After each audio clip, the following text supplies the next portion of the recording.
Berbahagialah kamu yang miskin, karena kamu umat Allah. Dan kamu yang sekarang lapar akan dikenyangkan. Dan kamu yang sekarang menangis akan tertawa. Berbahagialah kamu kalau dibenci, ditolak, dihina, dan difitnah oleh karena anak manusia. Bersukacita dan bergembiralah, sebab sesungguhnya upahmu besar di sorga. Karena para nabi pun telah diperlakukan demikian. Perkenalkan, nama saya Anissa Puspasari Hasibuan. Saya anak pertama dari 4 bersaudara dan saya adalah perempuan satu-satunya. Saya itu keturunan ada Acehnya, ada Arabnya, ada Bataknya, terus ada Jawanya juga ya. Tapi kayaknya kalau di saya lebih ketol ke Jawanya kayaknya. Karena muka saya dibilang nggak ada Batak-Bataknya katanya. Tapi nada dan bicara saya tuh macam orang Batak ya, campur-campur lah ya pokoknya. Dan saya dibesarkan dari keluarga muslim yang terbilang taat. Sedikit cerita, orang tua saya, bapak saya jenggotan ya, terus celananya juga atung ya kan, seperti orang-orang di luar itu. Terus ibu saya juga berjilbab, mereka juga rajin sholatnya. Dan dari kecil ya saya memang dididik sebagaimana seorang muslim. Sholat 5 waktu dan haji gitu kan. Keluarga saya semuanya itu muslim. Ada beberapa memang yang non, tapi itu keluarga jauh, bukan keluarga inti. Saya sendiri semuanya muslim. Saya anak pertama dari 4 bersaudara. Saya anak pertama dari 4 bersaudara dan saya perempuan satu-satunya. Itu berat banget. Karena apa ya? Anak paling tua kali ya, berat saya jadi kayak aduh beban banget. Dan saya ngejalanin semuanya sebagai seorang muslim ya, saya jalanin gimana normalnya aja sih. Kayak sampai akhirnya di tahun 2000 berapa ya, aku lupa. Aku kayak kelahiran 92 Oktober. Jadi di aku kelas 1 SMP kalau nggak salah. Kelas 6, kelas 1 SMP itu aku sudah mulai tertarik. Pertamanya gini ya, kebetulan rumah nenek itu dekat sama gereja. Terus aku sering lewat. Jadi gereja sama masjid itu dempetan. Terus aku sering lewat karena setiap weekend pasti ke rumah nenekku. Aku sering lewat dan aku ngeliat kayak kok mereka ibadah tapi kok rapi banget ya, rapi, dia pakai dress segala macam. Apa sih sebenarnya yang mereka lakuin di dalam? Pertamanya itu, terus kok rapi-rapi banget gitu, kok cantik-cantik banget, kok cakep-cakep banget gitu. Terus aku sengaja aku lihat salah satu acara khotbah di TV, di salah satu stasiun TV. Di situ pendetanya satu itu orang luar, terus yang satu lagi itu penerjemahnya. Terus suka dengerin gitu. Tapi memang aku ngedengerinnya nggak lama karena kan itu pagi-pagi dan kakekku saat itu almarhum masih ada. Dia tuh subuh udah bangun, udah sholat, udah keluar, udah ngapain, udah aktivitas gitu ya. Sedangkan aku masih nonton TV. Terus aku buka dong TV, aku nyalain TV-nya, aku lihat sekelebat gitu. Terus sekali aku makin penasaran sampai aku nggak tahu, mungkin kayak jalan-jalan Tuhan aja gitu ya semuanya. Aku makin penasaran dan aku tanya-tanya gitu sama teman-teman. Aku sekolah kebetulan di negeri dari SD sampai SMA. Jadi teman-teman yang non muslim itu terbilang sangat sedikit ya, mungkin nggak kayak teman-teman di swasta yang lain, tapi teman aku di SMP tuh sedikit muslim. Jadi kalau ada sesuatu yang aku bingung, aku tanya makna bintang di pohon Natal itu apa sih gitu. Aku suka nanya kayak gitu. Terus oh ya, karena aku merasa masih gitu. Masih penasaran nih, ada apa lagi nih yang bisa aku tanyain kan? Bukan saat itu bukan untuk membandingi, tapi kayak nggak tahu kenapa kayak lebih penasaran aja. Itu ya jadi kayak sampai akhirnya di 2016 kebetulan gak tahu mungkin kayak jalan-jalannya kali ya Pak ya, aku dikenalin dengan seorang laki-laki, dia turunan Batak juga. Aku dikenalin sama dia, terus ternyata dia adalah seorang anak Tuhan gitu. Aku dari situ tanya, aku penasaran. Sampai akhirnya aku di 2017 memutuskan untuk oke, baik. Aku convert di tahun 2017. Beda bulan aku langsung baptis. Setelah itu jalan sampai dengan hari ini. Kalau ditanya suka dukanya banyak. Apalagi dari dari serangan dari orang-orang terdekat, kayak misalnya teman-teman, saudaraku, ibuku, ayahku terutama ya. Tapi yang paling berasa sama aku tuh di pihak ayah. Kalau di pihak ibu mereka lebih ke oh ya udah, itu tanggung jawabmu, itu pilihanmu, kamu ibadah yang betul gitu kan, sesuai dengan apa yang kamu yakini sekarang kamu ibadah yang betul, kamu jalani semuanya betul-betul. Karena jangan sampai apa yang kamu pilih sekarang malah jadi kamu nggak jalanin gitu. Kamu nggak jalanin dan itu nantinya tanggung jawab kamu besar banget kan. Segala apapun yang aku pilih pasti kan ada konsekuensinya ya. Konsekuensinya yaitu aku diomongin sama teman-temanku, diomelin sama ayah, diomelin sama ibu gitu. Tapi puji Tuhan ibu lebih wise. Sempet sampai ayahku itu nggak terima. Sempet sampai ayahku itu tidak terima aku convert. Karena bisa dibilang ayah itu orangnya saklek gitu. Ayah A, B, A, B. Ayah A, B, A, B. Jadi aku nggak bisa ganti-ganti gitu kan. Terus dari teman-temanku misalnya, mereka tuh gue nggak percaya ya Nis, kok lu bisa kayak gini ya sekarang semenjak lo kenal sama laki-laki itu. Kayaknya yang disalahin harusnya bukan laki-laki itu. Kayaknya nggak pantas juga sih dia nyalahin orang lain gitu. Toh juga dia nggak kenal sama laki-laki itu gitu kan. Pikir aku saat itu kayak gitu. Terus dari pihak ibuku, mereka ya sudahlah Kak, mau gimana lagi. Kamu udah milih, kamu tanggung jawab. Tapi tidak sama ayahku, orang tua laki-lakiku itu mereka menentang kan, apalagi sama om dan tante-tanteku yang mereka sholatnya rajin ya kan. Kalau udah ngumpul tuh udah deh, pokoknya ceritanya udah soal yang agamais gitu. Sedangkan aku mundur, aku nggak mau ikut campur lagi.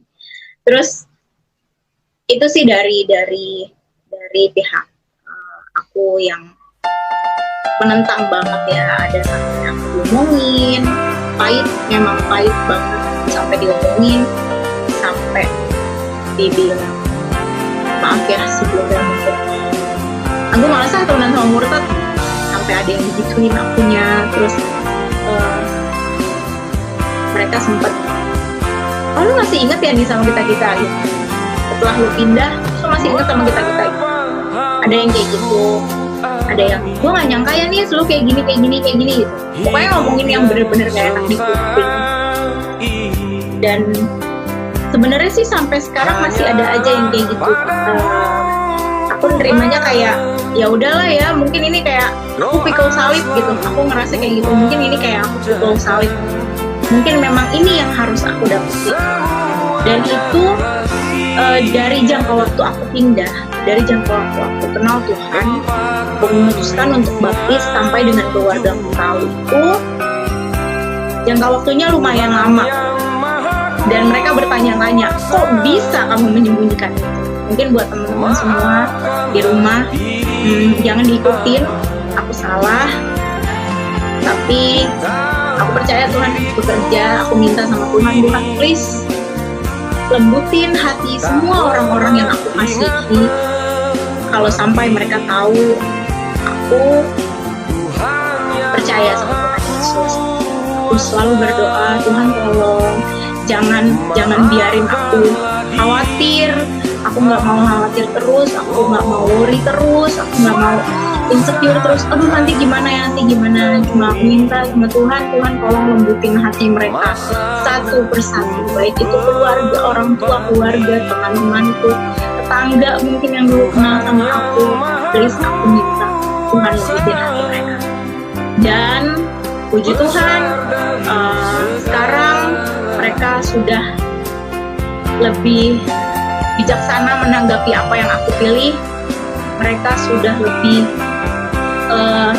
yakin kalau oh ya sudah, ini pilihanmu, nggak apa-apa, udah jalanin aja. Kayak mereka tuh kayak gitu. Terus sedih sih waktu pertama di judge aneh-aneh macem-macem gitu. Sedih banget, kayak ya ampun, kayak gini rasanya ya, kayak gini rasanya dihina orang, kayak gini rasanya dimaki orang, kayak gini rasanya dikecilin sama orang.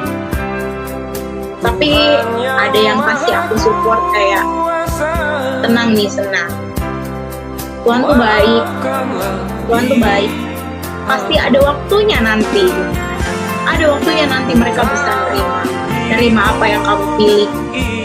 Kebetulan untuk di gereja sekarang aku punya kakak rohani luar biasa, kakak-kakak di sana luar biasa, bapak pendeta di sana juga luar biasa buat aku.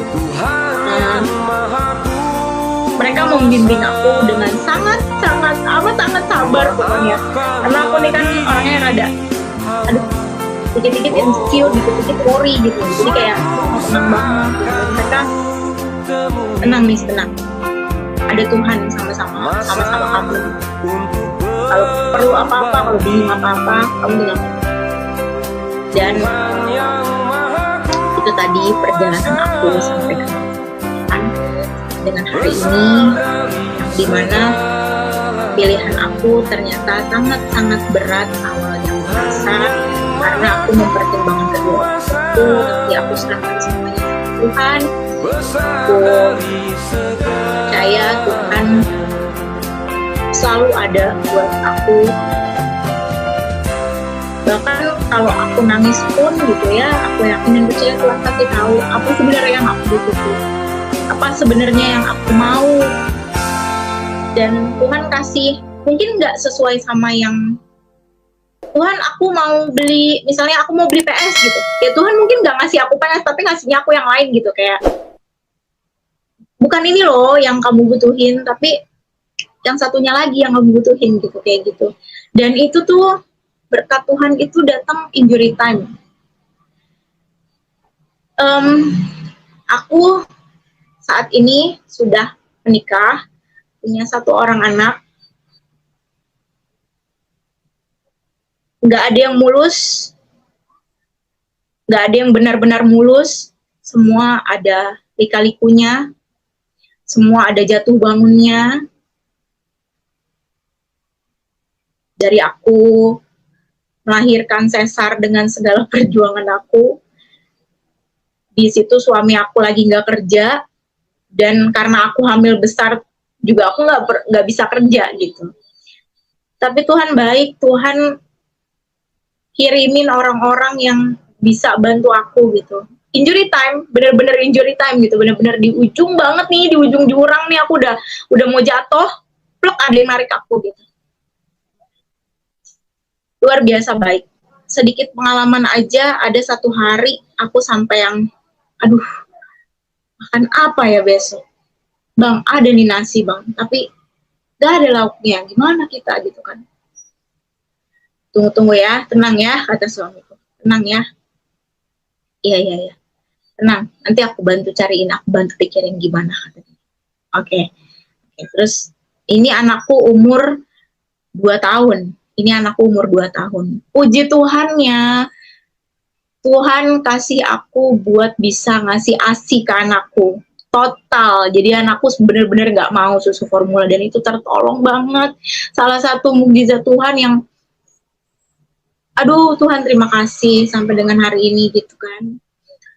Balik lagi, saat itu aku gak makan dan bener-bener di tepi jurang aku tuh udah mau jatuh. Terus tahu-tahu ada keluarga ngirimin sesuatu dan akhirnya aku bisa makan sama anakku. Saat itu anak 2 tahun ya.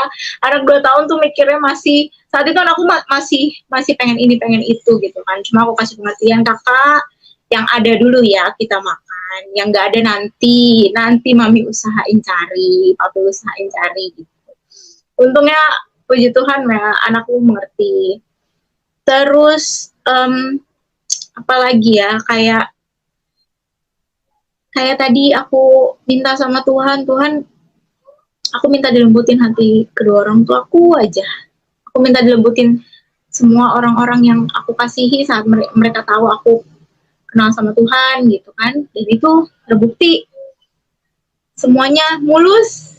Akhirnya bokap nerima, ibuku juga nerima, semuanya ya sudah gitu. Terus apalagi ya? Oh, pernah juga aku pendarahan tahun lalu. Tahun lalu aku pendarahan, aku bilang sama Tuhan,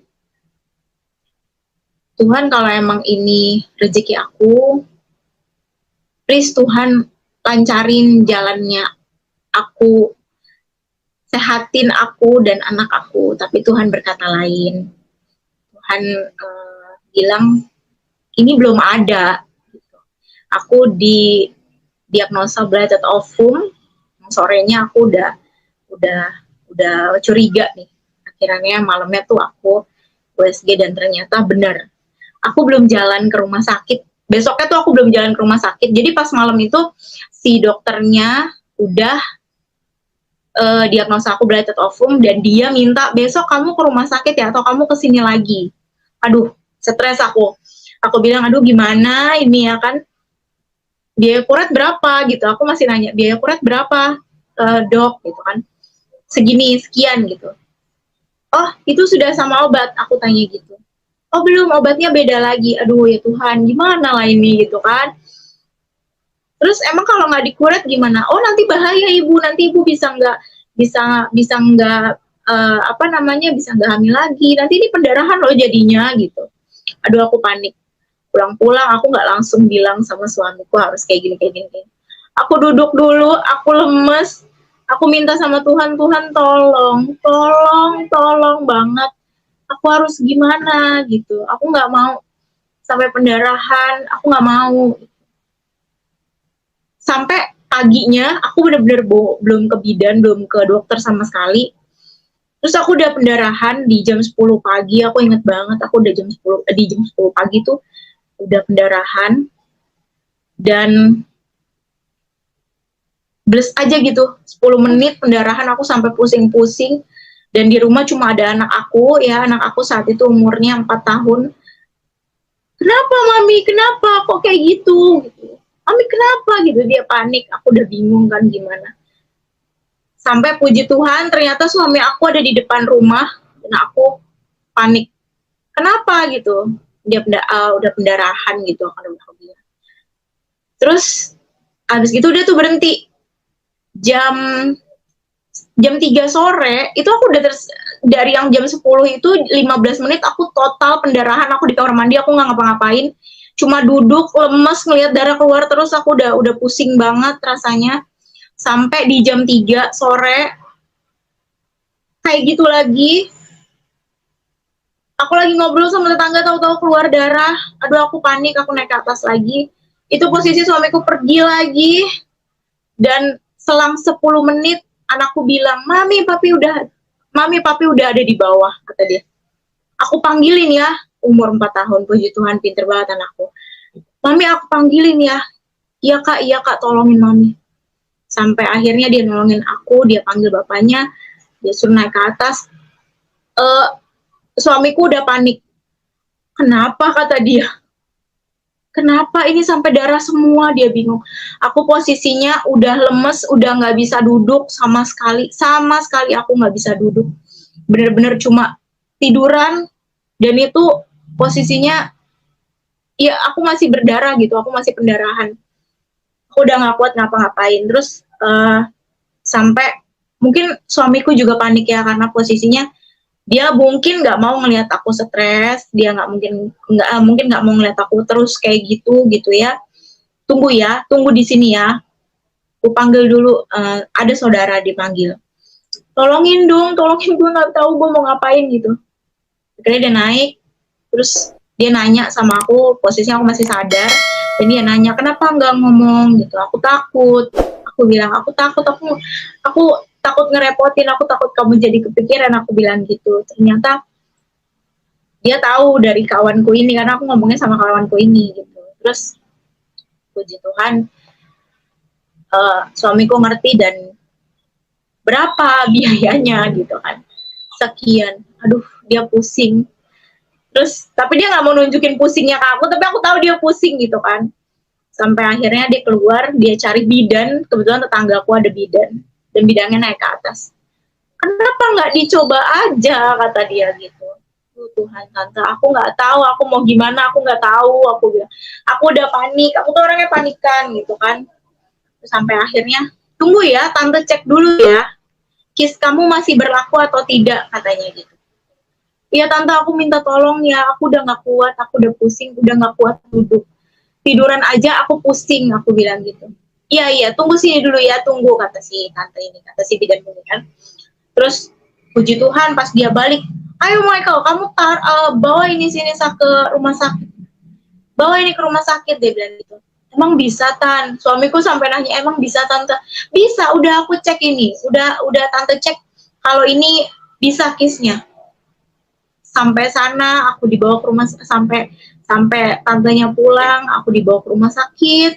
Puji Tuhan aku juga punya kawan yang luar biasa baik. Mereka ngerti posisi aku dan suamiku seperti apa. Terus apa lagi ya, sampai rumah sakit, dan benar-benar aku ditanganin tanpa aku keluarin biaya sepeser pun. Aku sedih sih, tapi aku mikir Tuhan baik banget sama aku, Tuhan luar biasa banget sama aku. Pertama, aku nggak perlu di kasih donor darah, karena katanya, Mas, ini sebenarnya kalau ibunya nggak sehat, ini udah pasti harus donor, ini udah pasti harus transfusi darah. Tapi bersyukurlah masnya, ibunya nggak sampai transfusi darah gitu. Aku puji Tuhan banget, Tuhan ngasih berkat aku luar biasa. Dari hal-hal yang nggak aku duga gitu, kayak aku bisa masuk rumah sakit tanpa aku harus ngeluarin biaya gitu sepeser pun. Ditanganin, dokternya juga cepet, susternya juga baik banget. Terus suamiku sabar banget, kawanku nungguin sampai aku selesai dikuret. Kayak semuanya tuh lancar aja gitu, kayak semuanya tuh lempeng aja, kayak nggak ada masalah. Aku pingsan iya gitu kan. Susternya juga baik banget, sabar banget. Ibu jangan sampai ini ya. Aduh, ibu jangan pingsan dong gitu, sampai kayak gitu nyuntukin aku. Sampai yang aku di kursi roda tuh udah yang, aduh, khusus aku udah gak kuat, beneran aku udah gak kuat. Ibu sadar, ibu. Aduh, aku benci banget nih kayak gini-gini nih, sampai susternya kayak gitu. Aduh, ibu jangan dong, jangan pingsan dong gitu, sampai kayak gitu. Susternya luar biasa baik banget, suster itu. Terus dokternya juga baik gitu kan. Ini anak aku punya kesaksian, dianya sedih dengerinnya. Jangan nangis ya. Semuanya baik, puji Tuhan. Aku mintanya sedikit sama Tuhan, Tuhan tolong dong kasih aku jalan keluar, ini mesti gimana, aku capek, aku bilang aku capek pendarahan terus, aku udah lemes, aku udah gak kuat, aku udah pusing. Saat aku mau dibawa ke rumah sakit pun kondisi aku aku nggak sadarin diri, dan rumah aku tuh posisinya di atas, jadi kalau mau ke mobil atau ke motor ya aku harus turun dulu naik tangga lewat dapur, baru aku baru bisa naik kendaraan gitu. Dan puji Tuhan orang-orang kayak tetangga-tetangga di sini, mereka bantuin suamiku angkat aku ya, aku kan gemuk ya, kayak ya ampun baik banget mereka gitu, sampai bantuin sampai segitunya gitu. Ayo Michael gitu, ayo gini gue bantuin gitu. Sampai segitunya, sampai di rumah sakit aku ditemuin sama orang-orang, ditanganin sama orang-orang yang baik, satpamnya juga baik, semuanya dari aku masuk pintu rumah sakit sampai aku selesai di kuret, sampai abang driver online-nya aja bilang, Bu saya pelan-pelan ya, Ibu tenang aja. Aduh Tuhan baik banget, Tuhan baik banget sama aku. Hal-hal yang kayak gitu bikin aku sedih. Ya ampun, aku masih banyak dosa, tapi Tuhan baik banget sama aku. Aku masih banyak salah, aku masih banyak ucapanku, masih banyak yang mungkin menyakiti hati orang. Aku nggak tahu ya, disengaja atau tidak disengaja, aku pasti bikin orang, ih si Nisa mulutnya gitu, pasti bikin kayak gitu. Tapi puji Tuhan, Tuhan baik banget sama aku. Dan sampai hari ini salah satu mujizat Tuhan lagi yang aku mau sharing, di balik semua yang terjadi sama aku, hina-hina, caci maki, julid-julid, orang-orang yang julid sama aku gitu kan, aku ngerasain banget kayak, oke, Nisa, kalau lo memaafkan, nanti yang baik akan kembali ke lo. Jadi kayak aku berusaha buat bisa baik sama orang. Aku yakin dan percaya kebaikan itu pasti akan kembali lagi sama diri kita masing-masing. Dan satu lagi mujizat Tuhan yang luar biasa buat aku, 2 minggu lalu aku dapat kabar ayahku masuk IGD. Sebenarnya sakitnya udah lama, jadi ceritanya dia itu tidak bisa buang air ya, dan ternyata begitu dibawa ke salah satu rumah sakit di Jakarta Pusat, itu rumah sakit tipe C, dan dia harus dipindahin ke rumah sakit tipe B. Saat itu puji Tuhan aku bersyukur prosesnya tidak begitu lama. Pengalaman ibu mertuaku, dia masuk rumah sakit sampai dia dapat kamar itu 2 hari. Tapi ayahku nggak ada 2 hari. Nggak ada 24 jam dia bisa masuk kamar rawat. Terus harus dipindahin lagi nih Bu ke kelas yang B. Oke, dipindahin lagi ke kelas yang B. Dan puji Tuhan sekali lagi aku bilang sama Tuhan terima kasih. Prosesnya juga tidak lama sampai ayahku mendapatkan perawatan baik di sana gitu. Terus ada satu masalah di sela-sela itu. Jadi katanya dari rumah sakit B ini harus dipindahin ke rumah sakit A. Rumah sakit ke kelas A. Tapi nih ambulansnya bayar nih, gimana nih gitu kan. Tapi kok curiga ya, karena si susternya bilang sekian. Misalnya bilang 700 misalnya ya.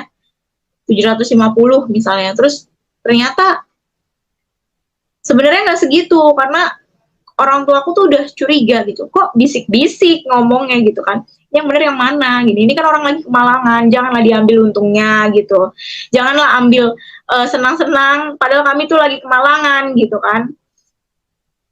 Habis itu udahlah aku coba, duh Tuhan gimana ya, kebetulan adalah si salah satu orang yang bisa bantu gitu, ternyata benar di markup sama mereka, gitu, di markup sama mereka. Tapi ya aku pikir ya nggak apa-apa, mungkin itu buat uang rokok atau uang jajan atau uang beli minum mereka gitu, kayak nggak apa-apa.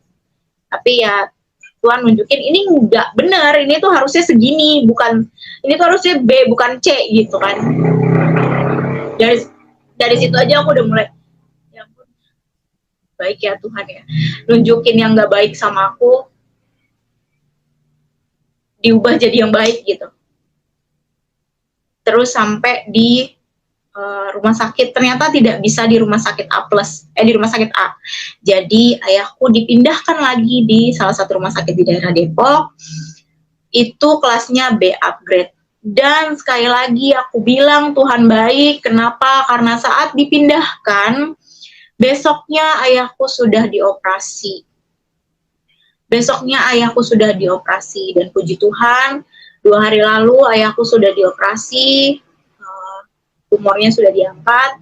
Hari ini beliau sudah bisa sadar, meskipun harus masih tetap puasa, karena masih ada yang harus dicek, harus ada yang dikontrol lagi.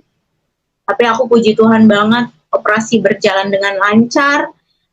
Ayahku sudah sadar, sudah pelan-pelan lepas ventilator. Aku udah mulai lega gitu. Baik banget Tuhan sama aku, benar-benar baik banget sama aku. Dan banyak juga orang-orang yang care sama ayah gitu, sama keluargaku gitu, kayak kami nunggu di sana ada yang kirimin support, entah itu apalah bentuknya gitu ya, tapi aku yakin dan percaya itu ada campur tangan Tuhan dari situ. Dan sekali lagi, semua yang melayani, semua yang merawat itu luar biasa baik, luar biasa membantu, bahkan sampai pasien di sampingnya orang tuaku itu sharing juga sama ibuku, ini kayak gini gitu. Jadi kebaikan